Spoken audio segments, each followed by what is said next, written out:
How hard did you push it? Till I black out? Yes. Numerous times, yes. What's happening, Municipals? This is your boy, Big C. We have a special guest on the episode today. So we have Kyle Chrisman.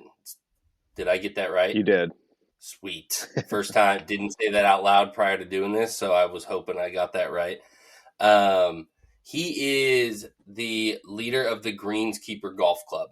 You can find them on Instagram at the Greenskeeper Golf Club, all one word. Thank you for coming on, my man. Thanks for having me. How you been? Good. Busy. Survived the holidays. Got some house projects going on. Still working in the mornings, but doing all right. Nice. Yeah. So tell everybody a little bit of your background. What do you do? What course do you reign at? I got a sweet little gig right now. Currently, I am a part-time greenkeeper out at Orchard Hills Country Club in Washougal. Got a sweet little thing where I basically just help out wherever needed, but mainly do course setup. So my wife is a full-time specialized nurse, ICU nurse, and so we got two little ones. So they're gracious enough to kind of take me on the days where I don't have to be at home and do course setup out there. And so greenkeeping is something I did. I started out 16, kind of done it off and on. I've had quite a few stops throughout the years since then, and also did some work in the lacrosse world. Coached lacrosse. Was one of 2-3 people that ran one of the top lacrosse programs on the West Coast, and done some stuff around that as well. So my background's pretty unique, not quite a common story, but it's my story. So Yeah. My brother-in-law actually played lacrosse for DePaul. okay, So nice. I think they're actually now a sanctioned team, but when he was there, they were a club program trying to become a sanctioned D. I think they're D2. Yep. I'd have to look it up. That sounds right. Yeah. So got lacrosse in the family, but out of the stops you kind of had on your journey, what do you think was the one pivotal stop kind of in your greenskeeper journey? Like the one that kind of made you fall in love with it?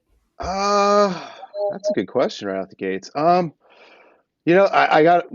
have appreciation for all. My first stop was at the reserve when I was 16, and that was a pretty intense time. We had the Fred Meyer Challenge when I first started, and then right after that, we got the Gelled Winter Edition for a couple years. So it was, I was 16, and my first summer, I was just a regular scrub, didn't do anything special. By the second summer, I was starting to log overtime, and there was definitely months where shit was there for 10 to 12 hours a day, and you'd work 10 days or 12 days on and get 2 days off, and I was there a lot. So it was a cool experience looking back. I'm really grateful for it. But also it was so intense, and guys, I learned a lot, but I also learned I didn't want to make that my career. Had a few other stops. The other stop I'm really grateful for, I'd say, believe it or not, super random, but Colwood, that little par 3 there in Portland. Yeah. I worked there for a couple years, right when it was taken over by the city of Portland, and so laid a lot of irrigation out there, and helped kind of get that place off the ground. We were a small crew, but the cool thing about that one was almost everybody on our crew at that time were golfers, and my boss was a major golfer, and just we had a cool little thing there for a while, and we kind of called ourselves we were the island of misfit toys. It was a weird little property. It was a weird deal with the city, but we all loved golf, and a lot of time we had that place to ourselves. So that was a fun one, and that one definitely kind of made me appreciate the game. I learned a lot. It's kind of I probably became a golf nerd, to be honest. It was the first time I was around golf nerds and really started to get into it. Yeah, Colwood's a quirky little par 3 course. It's really fun. Being in the Pacific Northwest, the greens get an absolute beating because of it's a par 3 course. Yes, everybody's attacking greens. You're not hitting. Your approach shot is your tee shot, so they just get pelted Yep. all the time, and it's just soft, Yep. and it's kind of how that place is designed. It kind of just goes down into a ravine, and then it's flat for most of the holes kind of down in there, and then works its way back up to the clubhouse. But, it's a unique design. It's fun. I recommend any guy that's new that comes in and gets fitted by me. I actually recommend Coalwood is like one of the main places for you to learn to play. Yeah, when I first started, it was really quirky, and I thought there's no way this thing's gonna work. I really didn't. We used to have two flags on every green. I don't know if you were there for that. There's two flags. They tried to make it so you could play 9 and then play a different 9, but it was virtually the same golf course. There was nothing different. Yeah. Super. The greens aren't big enough for that. They weren't, and I had to change cups, and it was just like, dude, there's just not enough places. They couldn't heal quick enough, So it was kind of a pain. And after a while, they finally cut it back to 1, and then, but yeah, it was quirky. But I will say, by the end of it, I kind of got the charm of it. I started to see it. There were some cool stuff. That 8th green is actually a lot of fun. It's like a triple decker. It's got like 3 tiers to it. There's a putt there. If you put the pin in the center, you can go up the hill and run it right back in the cup.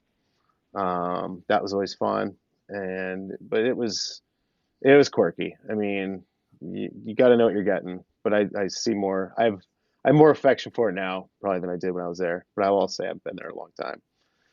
So what was the course next to it that closed down, that turned into like an Amazon facility? So the whole place, it was, oh my God, I'm blanking on it right now. It was owned by the people that ran Meriwether National.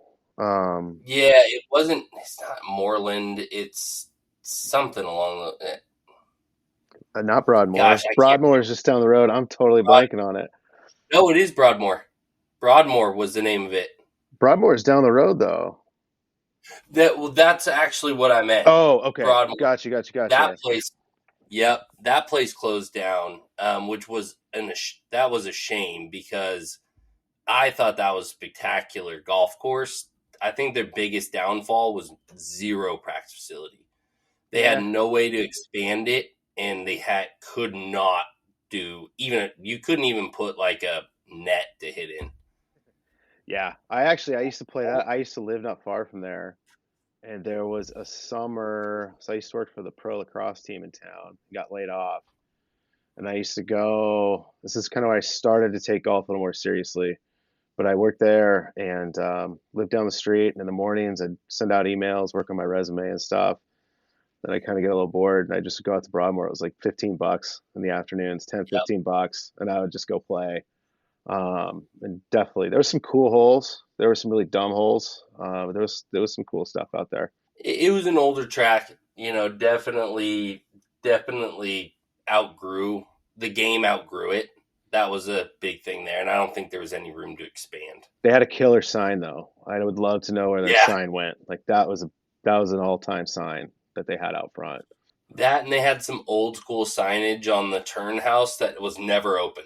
I played that place probably 24 times, and there was that right on the other side of the creek that you had to get over. You used to have to turn your receipts in there. Every time I played it, you had to turn your receipt in. There'd be a guy waiting for you, and if you never receipt, you're in trouble. I think the first time I played it was 2019. Okay. So I think they were already kind of on their way out. Okay. So they were just bare bones out there. That makes sense. Fun track. But I want to get into, where did you get the idea to start the Greenskeeper Golf Club?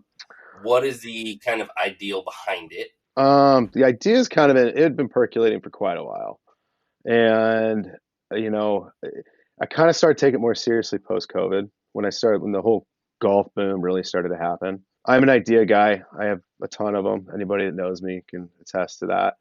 And that's one that just kind of didn't go away. And, I got a business degree in college. I'm definitely kind of more business minded. And as golf just continued to grow and boom and become bigger and bigger, and all the niches were coming out, kind of was like, why is everybody was turning over rocks, and I couldn't figure out why nobody was turning over turf care. There's a lot of good people in it. There's a lot of, the community's great, and there's some really good golfers. And so it just kind of was born from that, and it kind of snowballed a little bit.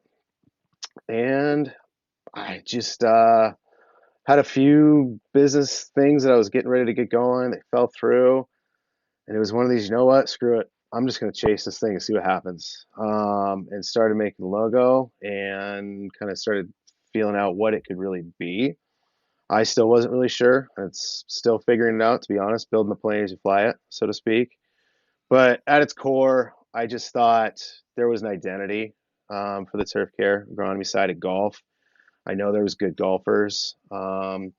And within the ranks, there's all the trade publications in the break room and whatnot. And the common theme was, oh, we're not getting enough people in the industry. Hiring's so hard. It's so hard to find people.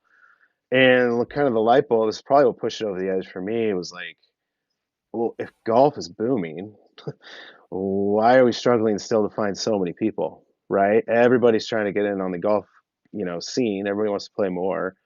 There's some really cool people and some really good opportunities, on this side of golf, and I just don't think it was being exposed at all. And I think that's kind of it. And so the whole thing for me has been, all right, I think golf is the common thread. I think this is kind of the bridge to the rest of the golf world. Whether you're a golfer or not, I want this to kind of, for anybody who works on the cruise, I hope they can take some pride in it. But I also want to showcase the guys that can play and create some more opportunities for people to play. They can, everybody can usually get out and play. It's been a little tougher in some places because tee sheets are getting so full. But the last thing I'd add to that is kind of you hear about all these caddy tournaments, right? Why not us? Why don't we get ours? And so that was kind of it. And then, yeah, I'll leave it there. I mean, yeah, the one thing I think we've always preached is a good golf course is only as good as the people maintaining it. I think that's one thing we as a podcast have really pushed because, some of our favorite golf courses, I mean, we throw 2 tournaments a year. Mm-hmm. Gonna add a third one out in Bend this year. And we do one at Soul Park in Southern California, and we do one at Gerhardt. Mm-hmm. And Keith's agronomy team that he's got out at Soul Park, I mean, for the amount of rounds, I mean, they're pushing 60,000+ rounds a year. I mean, it's insane how many people they pump through there. It's immaculate. Yeah. I mean, I've literally never come across a public golf course that gets played as much of them at the rate that they charge, and it be as good of a golf course as it is. I mean, they had Gil Hance out there before he was the Gil Hance we know, and he did a redesign of a Billy Bell golf course, which if anybody in architecture world knows, Billy Bell helped Alistair McKenzie and a lot of big architects kind of make some of the courses we all ooh and ah over. But you can design a golf course as good as you want to design it. If you don't have someone that's going to be the shepherd and take care of that place and make it their home, because I think that's what you guys do. The courses you guys work on, that's your second home. So you guys treat it that way. And a good agronomy team is going to do that. Well, a lot of guys end up living there half the year. Yeah. They're just attached to it. And it's funny. I mean, back to your question, you nailed 2 points there. And one of them being that, you talk about these architects. I think one thing that also fueled me in this a little bit was another podcast that happens to be out there that focuses a lot on golf architecture. And Andy recently said it, and I've kind of said this behind the scenes to a few people, and it's like my boss out at Orchard Hills, he had a great line. I was telling him, and he's old school guy. He's definitely not listening to any podcasts. But I'm like, dude, there's people that are just like, oh my God, Donald Ross took a piss on this tree over here, and these are such wonderful places. And he shrugs, he's like, these places are nothing if nobody's taking care of them. It's all about who's taking care of it now and what they do. Yep. And I've kind of had that in my notes for a while, and then recently Andy just said it, and now you just said it, and the secret's getting out. And it's to your point of the course down there in SoCal and all the rounds. I mean, God, everybody is just seeing more and more rounds and the stresses that are under it. And, calling it a second home, that's a lot of truth there. We spend a lot of time. We notice a lot of details.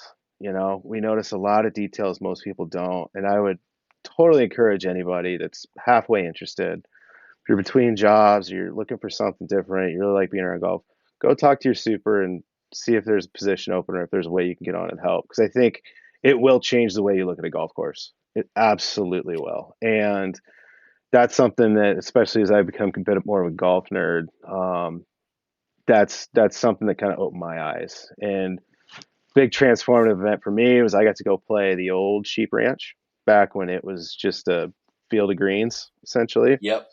And obviously, it's one of the most spectacular pieces of golf property. But that thing was, when I got to play it, was two heights of cut, 13 flags, have at it, wherever you want to go. It was everything I didn't know a golf course was supposed to be. And it absolutely changed the way I looked at golf. Absolutely changed the way I see a golf course. And it's just like you realize how much out there is kind of BS and not necessary. You also realize what is necessary, and what every little thing does. But it's pretty cool, and there's definitely a relationship, I think, with the golf course. I think it's a living, breathing organism. You see the changes year to year. You see what the changes do to the golf course and what the golfers do to the golf course. Yeah, I mean, you look at it too. I mean, so Gil they have basically their own crew that rolls with them. All these big architects. Most of their crew comes from the agronomy side of things, because you have to know when you're building a course, and a good architect is going to have a team of groundskeepers that understand shapes in design, but they're also going to understand how it's going to work for you guys when you have to actually maintain it. Right. If there's a slope in there that Gil or Tom Doak or any of these designers want, but that's going to create a problem situation for the agronomy team when it comes to bad season, weather starts getting worse, that's when you guys can jump in. So without those teams and those guys coming from the agronomy side of things to then kind of work in there and be shapers and molders, I think that also is key. And if you talk to Gil and a lot of these guys that are big name architects now, they're going to tell you that their courses can only withstand what they are if the people, that's why most of these new big builds, they're hiring agronomy teams while they're designing the golf course. Yeah. Because they need them there to understand the grow in. They're the ones that are going to take it. Gil's going to leave. He's going to finish shaping it. They're going to lay sod, and he's bouncing. Yeah. He's out of the project. It's done. It's in their hands now. And I think that's why it's so important for everybody to spend the time, take the time to, understand the efforts that go in on the agronomy side for us to just go out and have fun playing golf. Yeah. And to that point too, I think it's important that we as on the agronomy side need to remember to go play golf. I think it's important we get out and actually play and experience it. And be on that side of the fence, and it's easy to push it to the side, especially in the busy seasons. It's really easy just to, you want to get out of there. And I get that. It's not an easy job. Guys work their butts off. And especially some of these, higher end clubs, it's pretty wild what they do. But I think it's important to keep the connection to the game. Especially for a lot of guys, even just your crew guys, your assistants, assistants have a lot of work on their plate. Those guys arguably are the hardest working guys on any crew. They're fighting their way up to move up the ladder. They're hauling hose. They're doing everything out there to work their way up. And like I said, I think it's important to keep that connection to the game because it's really easy to lose it. I think it's with anything. So I'm a fitter, and the guy that I've worked with the entire time I've been in my shop, Connor, I've worked with him for 4 years. I've never seen him swing a golf club. We work in a golf studio building custom golf clubs. I've never seen him swing a golf club, never played golf with him. He's lost the love of playing the game. He loves golf. He loves being around it. He loves making people play better golf. He's lost the love of the game. And I think that happens on the agronomy side too, especially when you're spending so much time and effort on courses. But I think it's so important that you make sure that you're connected with the game, especially on that side. I feel I'm a better fitter because when we get new equipment, we get, everything just new released. When we get all of these new things in, if I don't hit them, I don't feel that I understand what people are reacting to when they're in my bay. I don't feel like when they say, I don't like the feeling of this, it feels dead, or this one feels tinny. Unless I've swung it myself and know what that feels like, it's kind of hard to relate to it. And I think that's the same thing is, especially when you're at a course where there's members, fucking members have a million fucking opinions and they don't know what they're talking about half the time. They just think that this is an easy fix where they're like, they're talking about bunkering, or they're talking about why you guys are placing pins in certain spots, or why this tee box hasn't been flattened out in 2 years. They don't understand you guys are working with tight budgets, that you guys can only do so much per year because we're in the Pacific Northwest. You're only given a certain time frame to do certain things. There's restrictions that they won't understand.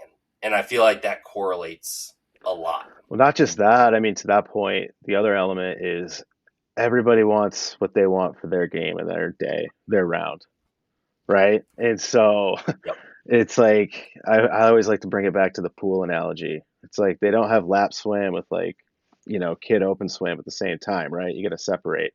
And I feel like golf courses could learn from that because, like hey, Thursday's men's clubs out there and they want it tough. Like, all right, we'll set it up tough, and if Monday can be a easy roller day, we can set it up easy. But everybody's got an opinion based on how their round went, and guaranteed almost everybody, pretty confident everybody, missed a few shots out there, and then they get to decide, are they the reason they missed a shot, or was it our fault, or was it, whose fault was it?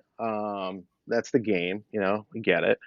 But what one person doesn't like, the next guy might love. And I think you're always going to have, you can't make them all happy. I learned that coaching lacrosse, and doing that too. It's like, you can't make everybody happy. You just got to do it the best of your ability with what you got, and you just go do it. I know at our course in the summertime, I need to play more. I don't get out as much as I'd like to. We've got some greens that get slick, and I'll kind of look at it, pin's fine, and I might hear the next day or two, like, hey, a little too close to the slope there, might get a little poke here and there, but I think, again, playing the game, understanding your course, and to that point too, I'll even add, it's different at the type of course, right?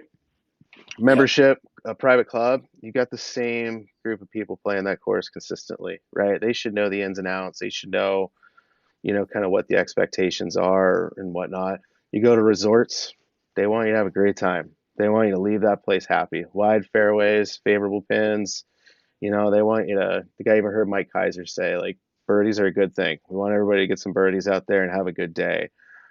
City courses, public courses, they got to appeal to everybody with the best possible value, so they've got to set it up and do their thing as they can. So it's a little bit different, but it's fun. And you start to kind of see the tricks and see the details and see the way things are done.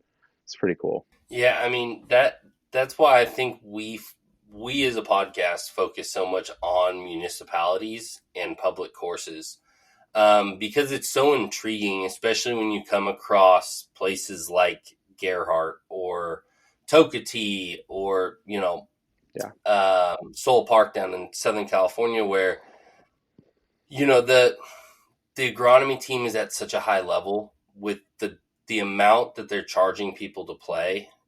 and the conditions of the course, that's what always surprises us or makes us get excited is fun. It's the worst word. It's overused in golf, but the hidden gem word, lack of a better term, we're constantly looking for more of those. Yeah. We took a trip to Minneapolis, and the 4 courses we played out there were just phenomenal. And the GMs, first thing that all the general managers said was, we have the best agronomy team in town. The one thing I haven't heard in Oregon or California, where I've lived, is any general manager ever talk about their agronomy team.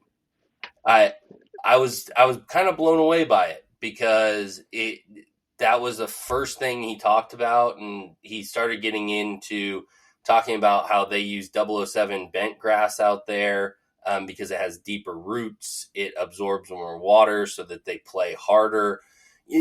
The general manager knew all of this. Yeah. I bet you if I go and talk to most general managers in my area here and ask them, what kind of grass do you guys use? If I got deep into that, most of them couldn't answer that question. I'd agree with that take. I mean, there's definitely some cliches there, but cliches exist because there's some patterns that formed. And I'm picking my words carefully, but yeah, you're definitely onto something. I'm trying there. to get you in trouble. Yeah, no, it's you're definitely onto something there. I've seen it over the years. I've seen some good ones too. I've seen some great ones. extremely bad ones. I mean, I'll tell you one place right now that kind of fits your criteria is Elk Ridge. They've been doing a great job turning that place under new management. Absolutely. And the secret's getting out, which I'm a little bummed about because I love sneaking out there and nobody's ever there, and you get around super quick. I mean, I could get out there I live in Camas. I could get out, play Elk Ridge, and get back in the time it would take me to go to Heron Lakes and play out there, So they're out there. They do exist. But you're Wildwood's not another wrong. example. Yeah, totally. Well, Brian. Exactly. I mean, he's basically a super that runs a golf course. Well, he understands the total operation, and I think I will also say I think it's changing. I think turf departments everywhere are getting more respect. I think our industry is kind of having their moment right now. I'd like to say I saw it coming. I will also admit, though, in the same breath, it happened a bit faster than I expected. But I absolutely think, again, with golf just booming, it was only natural that eventually people are going to figure out how much stress they're putting these teams under and how they're, accepting the challenge, and doing a good job with it. I mean, the mantra has always been, in 99% of the courses, is do more with less. Yeah. Of staff, resources, everything, do more with less. And unfortunately, I think for a lot of guys, they're victims of their own success. They've been able to do that for so long. It's only getting harder and harder and harder. GMs, greens committees, whatever, are just going to always go, well, if you delivered here, let's cut a little more off, But at the same time, there's the other side of the coin where they tend to give a little bit back, put a little more money into the course, and see like, oh shit, we can actually, there's some good return here. We're seeing that at Orchard Hills right now. They just went under a little renovation with Dan Hickson, got all the bunkers redone. Dan did a great job out there. We got got some trees out. There's plenty more to be done, but I think that from what I've heard, membership's happy. I think people are happy with the changes. Now there's talk of, okay, maybe we do a little bit more, but that's ultimately the members' decision. I think Dan. So I've talked about Dan Hickson on here. I've done a whole expose on Dan. He's actually top 3 architects for me. Just because his background, how he's got to where he's gotten, and he comes from more of, the blue collar side of golf, which is kind of cool with Dan. I would love to see what Dan does with your back nine. If they gave him full run on that back nine, I would love to see what he would do. I mean, kind of some Wine Valley-esque stuff on that back nine would be really cool. Yeah, there's definitely some greens that need some love. 17 is the big one. I always gripe about 17. Um, some people like to think it's a signature hole, but again, as the cup cutter, I'm biased because there's only so many spots I can put it there. And that's a tough Yeah. hole, especially if you're playing from the back. That's not an easy golf hole. We've opened it up, took a bunch of trees out. I don't know when the last time you were out there, but it's definitely opened up, which is a big change. But that green could definitely, and there's others too. I'm just using that as an example, but totally agree. There's definitely some opportunity out there for some more change. So one thing I wanted to ask you, so one of my biggest gripes in on the agronomy side, and especially with some municipalities that just become fucking lazy, and I'm talking you, Portland. I can't stand the outsourcing of agronomy. There's only a few companies that I've come across that do it well.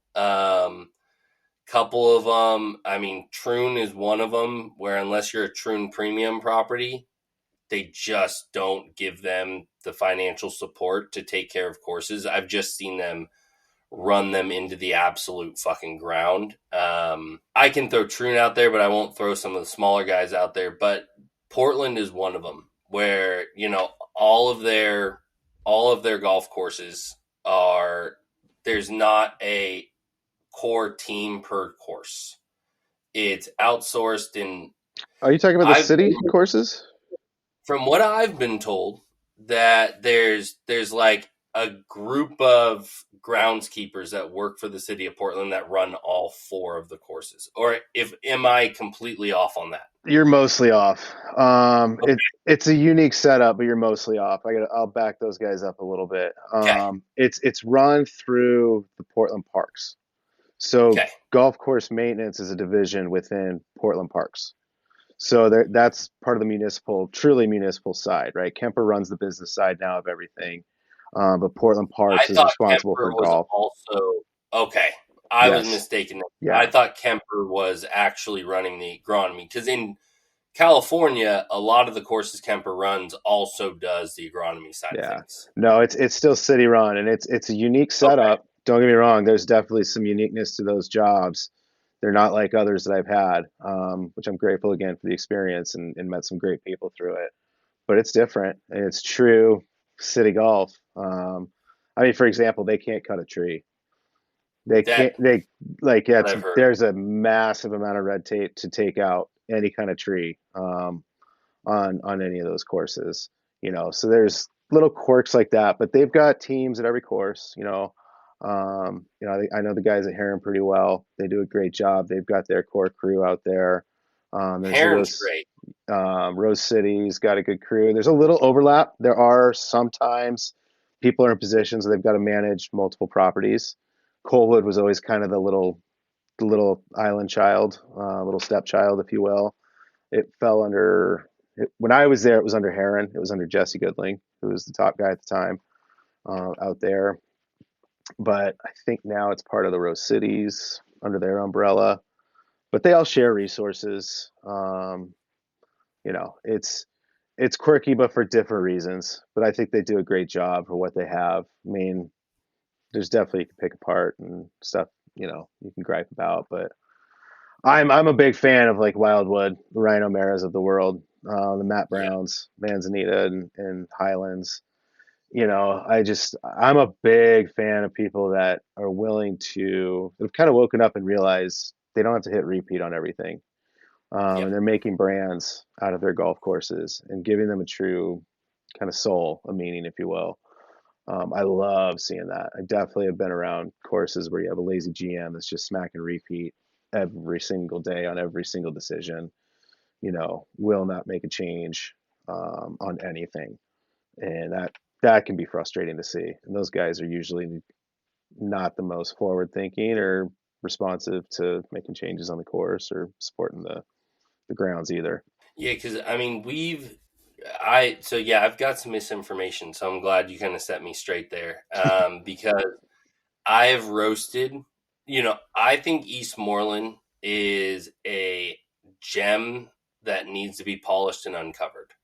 Like I mean, I think the design, especially the back nine, is really, really good. I think the big thing is just the foliage is encroached upon that course. Oh yeah. I think there's a lot of trees, a lot of foliage that needs to be either taken out or cut back to bring that place back to what it probably was when it was designed. Oh yeah. Because I'm sure it was not as tight and overgrown as it is now. Yeah. No, that's I haven't been at Eastmo in years, so I gotta admit it. I used to play there a fair amount. It was always tunnel golf, you know. In fact, Yeah. one of my most fun rounds of golf in my life was out there. I've told this story a few times. I couldn't hit a fairway to save my life, yet I was hitting the most ridiculous shots that I had no business even trying out of the trees. You know, hitting them through tiny little windows in the trees and getting the ball to move, you know, left to right and right to left. And it was, I don't know where it came from. So I still remember that round of golf out there.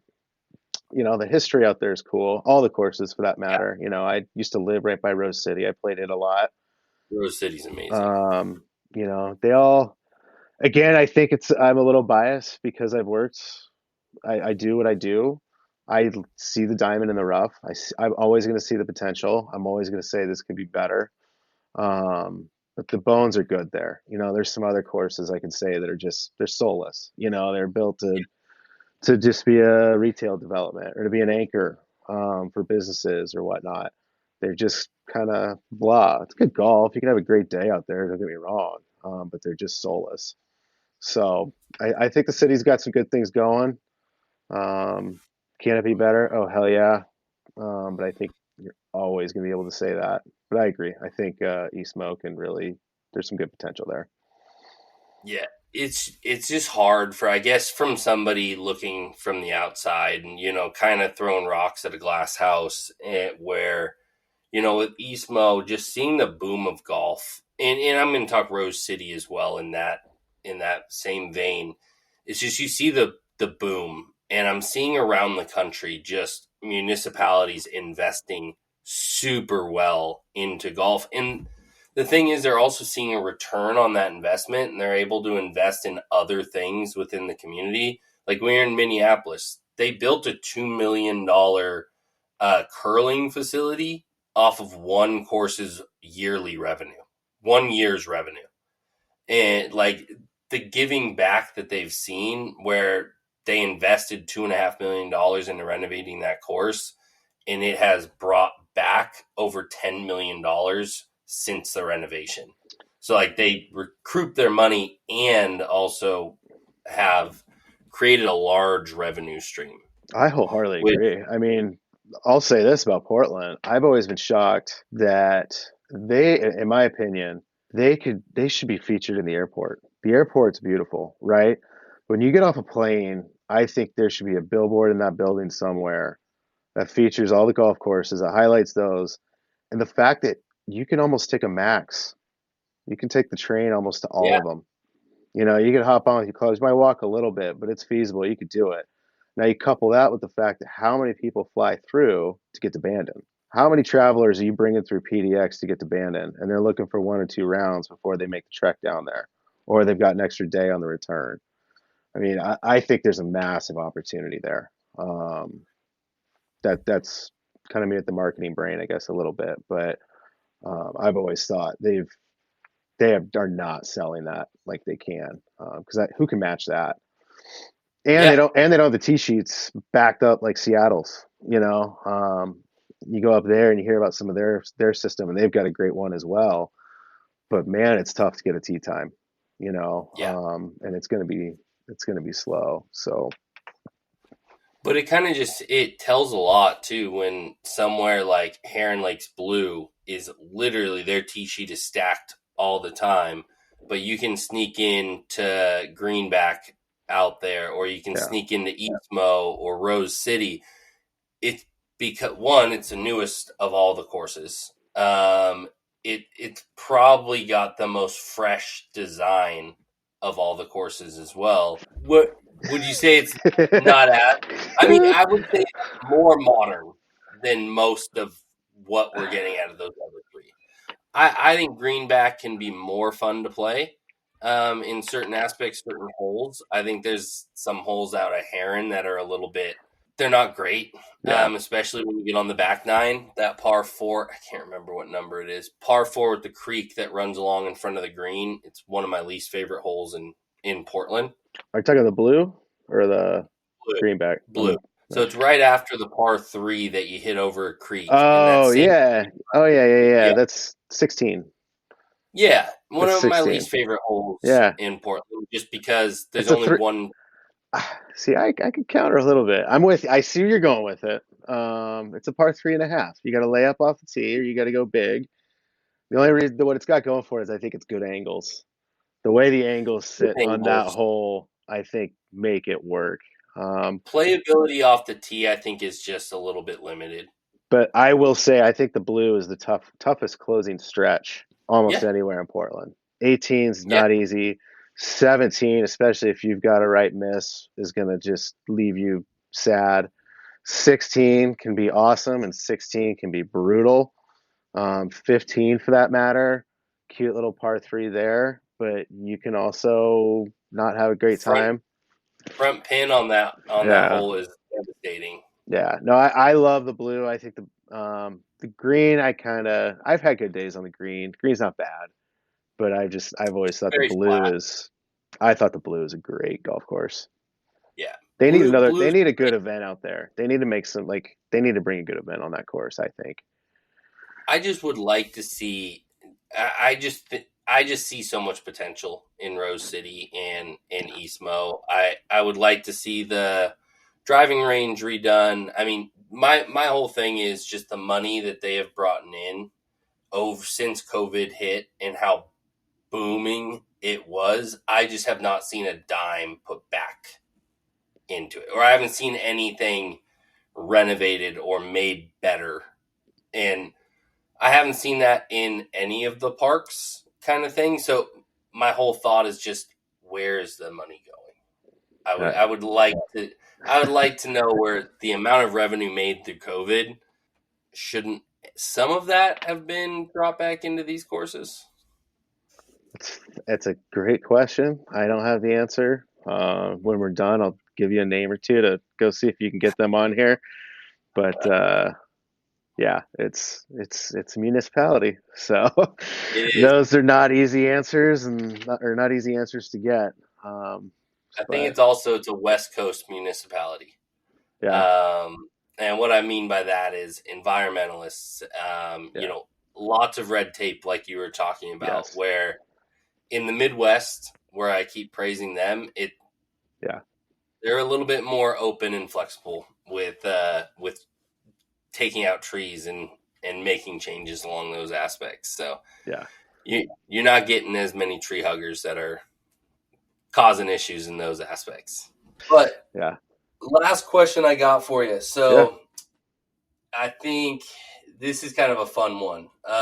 So what would you say course that you've played that you think has the best agronomy team, but might not be the best designed course you've ever played?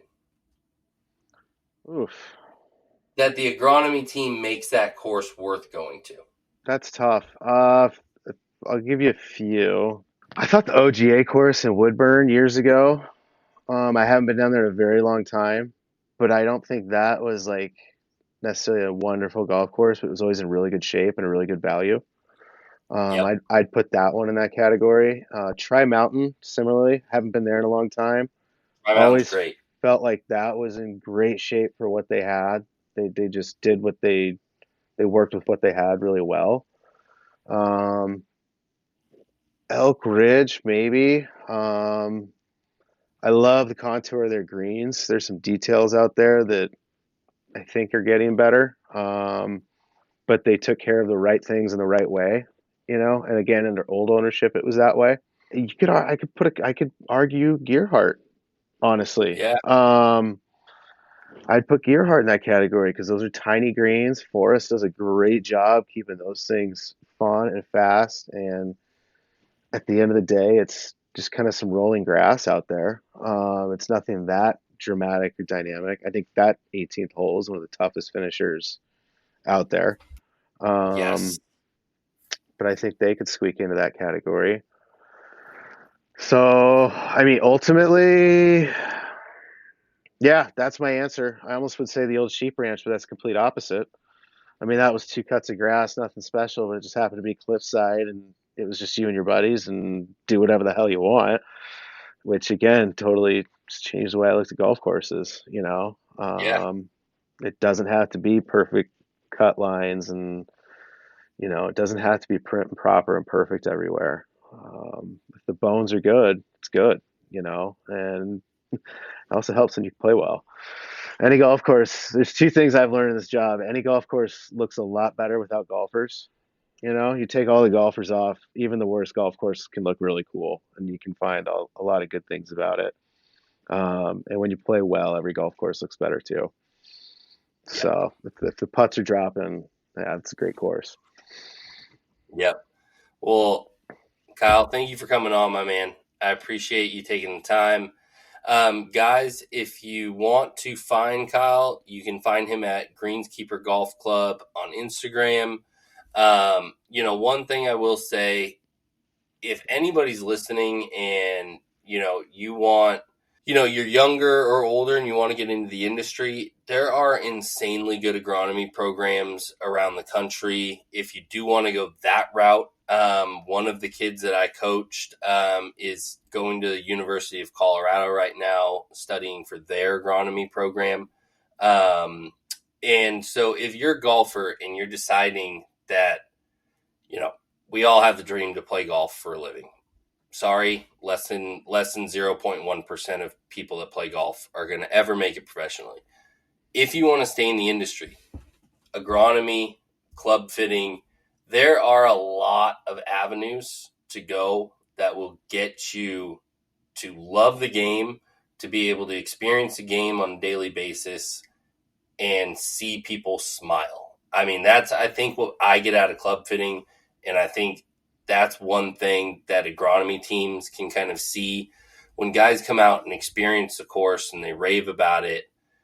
Hopefully the general managers are sharing that with their agronomy team so they understand that the work that they're putting in is showing and people are respecting it. So make sure you're respecting your greenskeepers. Thank them when you see them out mowing the lines. Thank them when they're cutting the cups, because without them, we do not have the golf courses that we're in love with. Love it. I'd also add, like, especially young guys or girls, even if you're looking for summer work, don't be afraid to go talk to your local super. Yes. It's there's usually around April, May, they're looking for people to help out during the summer. And I think it'll make you a better golfer. It'll at least get you to look at the golf course in a different way. I'd almost guarantee you'll learn something. And even if it's not for you and it's not for everybody, I have seen many come through and leave after, one season.